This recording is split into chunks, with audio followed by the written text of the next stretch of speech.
Hola, llegó la hora del cuento. Cuento chino. Hace muchos años reinaba en China la emperatriz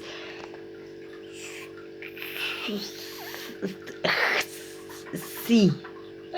Bueno, si no están fuertes en pronunciación china, pueden llamarla Susi, que suena muy parecido. Susi pasaba los días en el famoso palacio de verano donde siempre habían vivido los emperadores. El palacio de verano era enorme, mitad fortaleza, mitad laberinto. Tenía muchos edificios delicados, jardines donde la vista se perdía, bosques, lagos, puentes y todas esas cosas. Susi no se cansaba de recorrer su palacio. Viajaba sentada en un palanquín dorado que cargaban entre 4. Voy a ver las flores de mis naranjos, decía la emperatriz.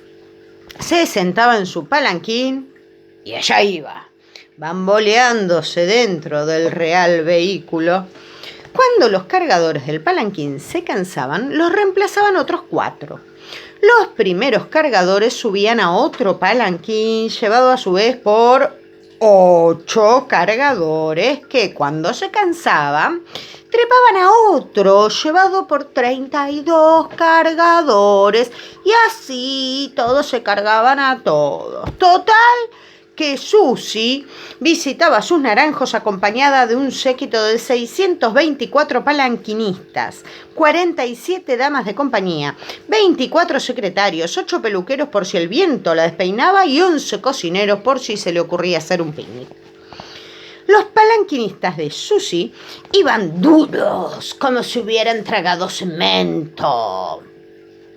No podían tropezar, ni patear piedritas, ni tener hipo, ni rascarse, ni nada. No fuera que su majestad se incomodara o cayera de hocico contra el suelo.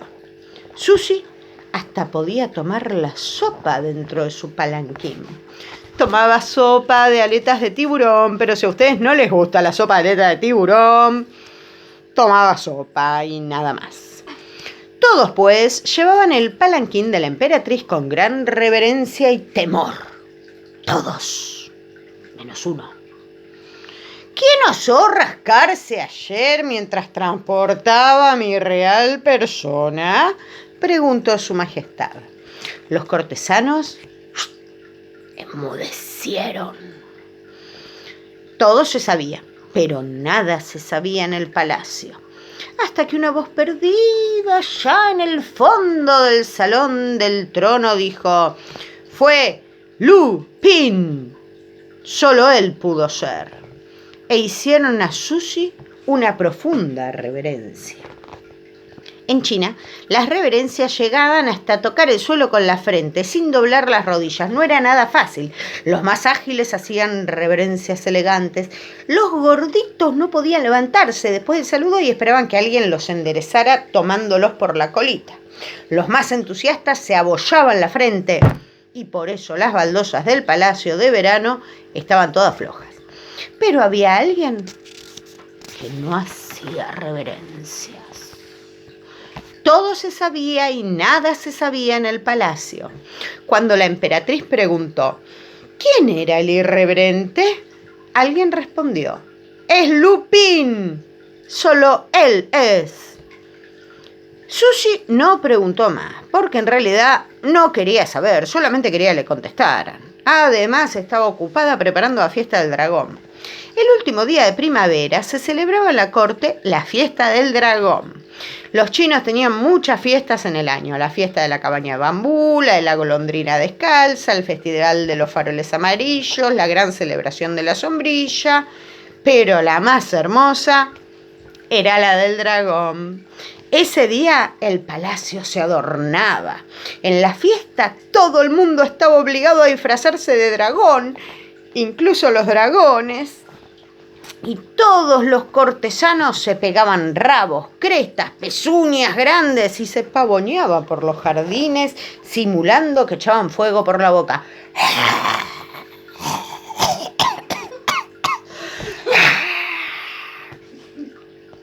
También Susi se disfrazaba de dragona real. Le encantaba ocuparse personalmente de todos los disfraces porque a nadie debía faltarle el suyo. Los festejos terminaban al amanecer cuando los falsos dragones empezaban a bostezar. Y todas las veces así, menos la última vez. ¿Quién osó venir a la fiesta del dragón disfrazado de mandarina? Por si no están enterados, la mandarina es la esposa del mandarín. Hubo miradas de preocupación. Y como algo y nada se sabía en el palacio, una voz susurró: ¡Lupin! Solo él pudo ser. En ese momento el ministro de Defensa pidió hablar urgentemente con su majestad. La grave noticia ya estaba en boca de todos. Los soldados del emperador del país del norte habían invadido el reino de Susi. Un ejército de muchos miles habían cruzado la frontera y avanzaba hacia el palacio de verano. Un mar encrespado de sables. ¡Que nadie se mueva!, ordenó Susi. Enseguida se acordó de algo y gritó: ¡Oh, no! ¡Estamos indefensos! ¿Qué pasaba? Pasaba que el ejército de la emperatriz estaba en el sur, a muchos kilómetros de ahí, ensayando el desfile para la fiesta del banderín tornasol. Ni siquiera debían estar enterados de la invasión.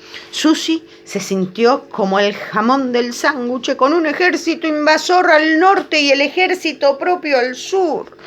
Cuando decidió mandar un aviso a sus generales, ya era tarde. El enemigo había rodeado el palacio. Desde cualquier lugar de la muralla por donde se asomaran había enemigos mirándolos. Si no tenían manera de avisar a sus tropas, estaban fritos. Pero como había ordenado que nadie se moviera, nadie se movió. Pronto llegó un rumor a orejas de la emperatriz.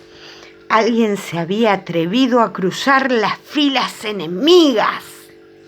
Todo se sabía y nada se sabía en el palacio. ¿Quién desconoció mis órdenes de no moverse?, preguntó Susi, según su costumbre. Una voz que vino del fondo del salón del trono no pudo sino contestar: Lupin. Él fue seguro, Lupin. La emperatriz quiso saber más. ¿Cómo era posible? Es que voló por encima de las murallas, majestad, dijo uno. Tiene alas fuertes y ágiles. De ninguna manera, intervino el secretario mayor. Yo lo vi cuando cavaba un túnel con sus uñas para pasar por debajo de la línea enemiga. Los cortesanos se miraron unos a otros, confundidos. Un servidor atento desmintió a los otros dos. Nada de eso es posible, porque hoy lo vi tomando leche de un tazón en el patio de su majestad. Y así siguieron. Unos decían que se había ido caminando, otros que había tomado el camino de las hormigas, otros que nunca se había ido, otros que nunca había estado. Pero pocos días más tarde, los centinelas del palacio vieron llegar del sur a su ejército. Los soldados de Susi se aproximaban cabalgando con furia. Sin duda, alguien había llegado hasta ellos con el aviso de peligro.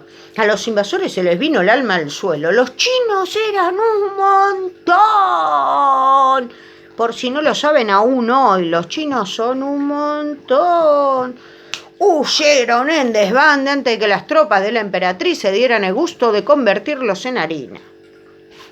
El reino de Susi había sido liberado.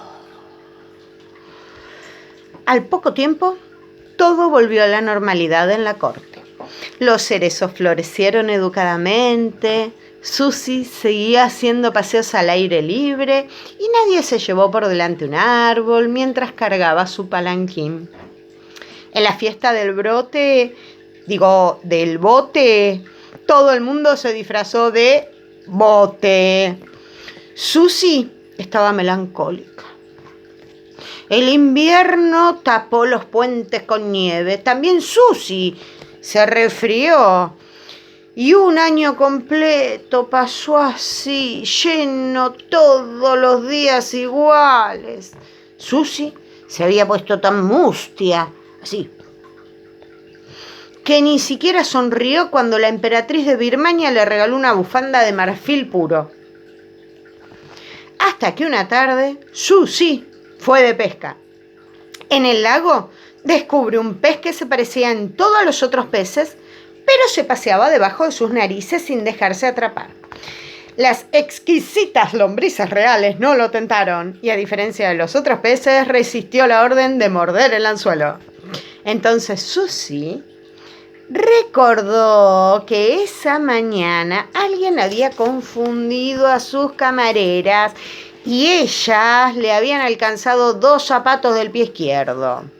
También se acordó de que alguien había dormido la siesta en su trono, porque estaba tibio cuando se sentó.